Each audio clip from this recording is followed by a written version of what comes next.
Our Bible word is Luke 24, verses 10 to 11. It was Mary Magdalene, Joanna, Mary the mother of James, and the other woman with them, who told these things to the apostles. And their words seemed to them like idle tales, and they did not believe them. So here we have one of the accounts of Jesus' resurrection and a witness about the resurrection. And here specifically the focus is on the woman and their witness to Jesus' resurrection. Of course, this is quite interesting because in the ancient world, the testimony of women wasn't valued much. It was considered that women's testimony is unreliable because they were too emotional. That was a common theme or understanding of the time. So it's quite significant that all the Gospels are unanimous, that women were the first to receive testimony about Jesus' resurrection, be it from angels or that they saw the risen Jesus. So that's quite significant that even Christians went out there and boldly told this to the world in a sense. Well, Jesus first appeared to women, and the women were the first to see Jesus and to bear testimony about his resurrection.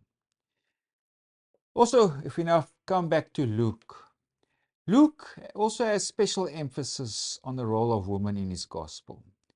For example, if we go to the birth narratives, that's in chapter 1, we hear get a lot of information about Mary, also about Elizabeth, her cousin.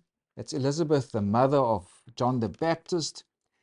Also in chapter 2, we hear about Anna, the prophetess, who was the first to give testimony, or one of the first people to give witness about Jesus. And then it's in Luke where we find that story of Jesus' miracle involving a widow's son, and where he forgave that sinful woman. It's also where we hear of Mary and Martha, where Jesus specifically tells everybody, Mary has done that good thing to sit here by my feet and to learn like the other disciples. We also hear in Luke that women actually financially supported Jesus and his disciples. If we go to chapter 8, it speaks there where Jesus was traveling around doing various things and that his disciples were with him. But also if we go to chapter 8 verse 2, it also says, and certain women who had been healed of evil spirits and infirmities. And so one of them was Mary, called Magdalene, out of whom had come 7 demons, and Joanna, the wife of Chusa, Herod's steward, and Susanna, and many others who provided for him from their substance.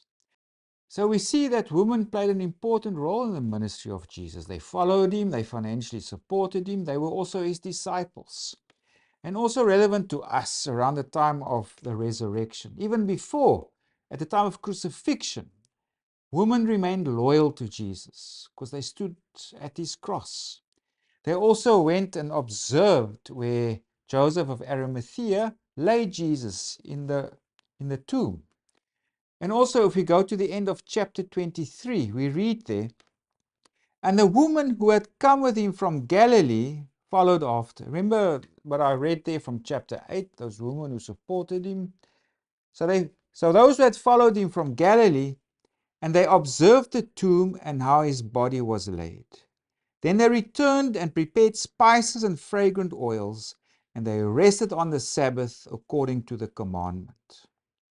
So these are also described as pious and faithful women. They observe the Sabbath. And of course, according to the burial customs of the time, these fragrant oils were prepared, spices were prepared to rub the body. It was to slow down decomposition, but also to cover any possible stench before the body was properly buried. So for these women, they were still devoted to Jesus. Because now if we come to our actual pericope, that's in chapter 24, that recounts the resurrection of Jesus and how he appears to different people. Of course, it's also important to understand that the Sabbath begins at sundown. So let's say 5 o'clock, 6 or 7 o'clock the evening, whatever it may be, that will be the beginning of the Sabbath, the day of rest. So, and that Sabbath lasts from the Friday evening to the Saturday evening. So the women observe the Sabbath. And now, early on the first day of the week, now what we would call Sunday, they come to the tomb with their spices and their fragrant oils. They are devoted to Jesus. They don't expect a resurrection. They come to anoint the body of Jesus. This is a burial rite that they are performing for Jesus. To anoint his body with oil, and rub it with spices and fragrant oils, etc. So they're not expecting a resurrection.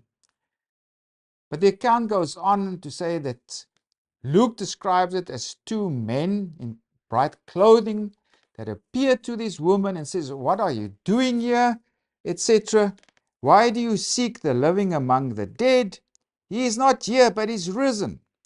Remember how he spoke to you when he was still in Galilee, saying," and now the evangelist again recounts the word of Jesus, "The Son of Man must be delivered into the hands of sinful men and be crucified, and the third day rise again." And it also says, so the women disciples remembered the words of Jesus. And now it is said that these women disciples, they return to the other disciples, the male disciples. And they told all these things to the 11 and to all the rest. Now we come to our Bible word. Who are these women? There were 3 prominent women, but there were also others with them. It was Mary Magdalene, Joanna, Mary, the mother of James. This might refer to Jesus' own mother, because James was Jesus' brother. And it also says, and the other woman with him, who told these things to the apostles. So again, it's significant that women all across the Gospels are the first witnesses to the resurrection. And if you wanted, this was something just invented, the ancient authors wouldn't have used women to first tell the story or to be the first witnesses of the resurrection. So obviously this is based in historical accounts, historical memory, quite significant, the prominent role that these women played in the early church and their testimony. Now the next Bible word now explains the lack of belief of the male disciples, we can say typically at that time. It says in verse 11, and their words seemed to them like idle tales, and they did not believe them. It goes on, Peter then went up, he ran to the tomb. Something similar is also recounted in the Gospel of John. He went to look at the tomb to see what has happened here, because everybody's still in a state of shock, because Jesus was brutalized to death on the cross, and the male disciples are hiding away. Again, while the women disciples, they always remained devoted to Jesus. At the cross, even in burial, to come and anoint his body. And they were the first to hear news of Jesus' resurrection.